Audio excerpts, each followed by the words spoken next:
सुप्रभात। जय श्री कृष्ण।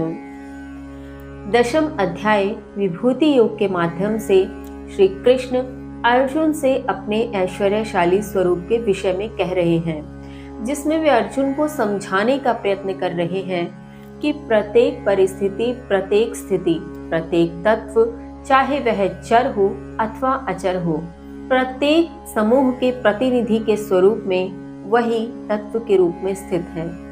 इसी माध्यम से हम भी यह समझने का प्रयास कर रहे हैं कि श्री कृष्ण किस किस रूप में स्थित हैं, या ये कहें किस रूप में स्थित नहीं हैं। वे आदित्यों में विष्णु हैं तो ज्योति में प्रकाशमान सूर्य हैं, यज्ञों में प्रमुख जप यज्ञ हैं तो यक्ष व राक्षसों में कुबेर अर्थात धन के स्वामी हैं। वे जलाशयों में सागर अर्थात समुद्र हैं तो वे सेना नायकों के भीतर कार्तिकेय का स्थान रखते हैं। इस प्रकार से श्री कृष्ण प्रत्येक समूह के प्रतिनिधि स्वरूप, स्वयं के स्वरूप को, स्वयं के तत्व को अर्जुन को समझाते हुए आगे क्या कहते हैं, आइए जानते हैं। श्लोक संख्या 26।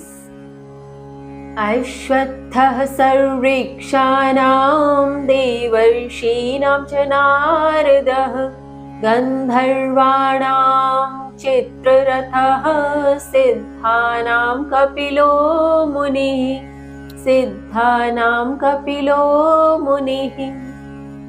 श्री कृष्ण कहते हैं, सभी वृक्षों में अश्वत्थ वृक्ष, देवर्षियों में नारद, गंधर्वों में चित्ररथ, तो सिद्धों में अर्थात सिद्ध प्राप्तों में कपिल मुनि हूँ।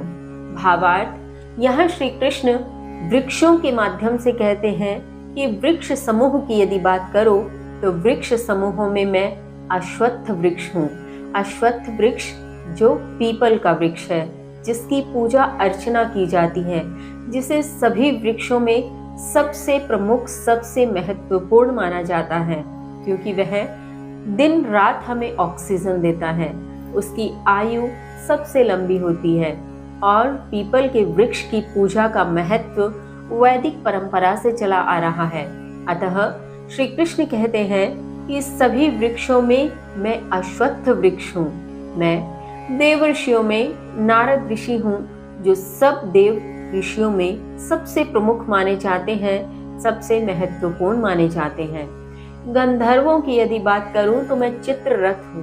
गंधर्वों में चित्ररथ जो गंधर्व समूह के प्रतिनिधि के स्वरूप में जाने जाते हैं, जो महान संगीतज्ञ भी थे।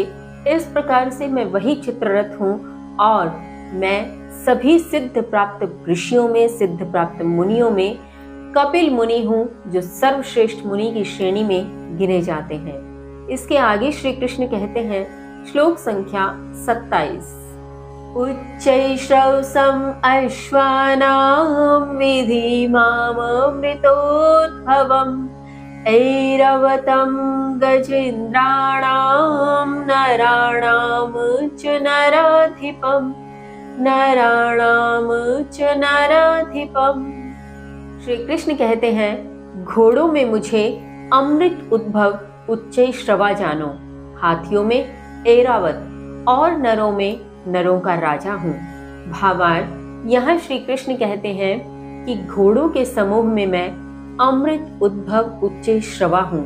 कहने का तात्पर्य अमृत उद्भव के समय, यानी अमृत पाने के लिए जब समुद्र मंथन किया गया, उस समुद्र मंथन के समय 14 रत्न की प्राप्ति हुई और उन 14 रत्नों में से एक रत्न था उच्चैश्रवा, जो 7 मुख वाला सफेद रंग का शौर्य व सुंदरता का प्रतीक है। आज भी एक विश्वास की यदि बात करें तो माना जाता है कि 7 सफेद घोड़ों की प्रतिमा, 7 सफेद घोड़ों की फोटो घर में लगाना शुभ होता है। दरअसल 7 घोड़े नहीं, वह 7 मुख का एक घोड़ा था और ये धीरे धीरे न जाने कब परिवर्तित हो गया 7 घोड़ों में।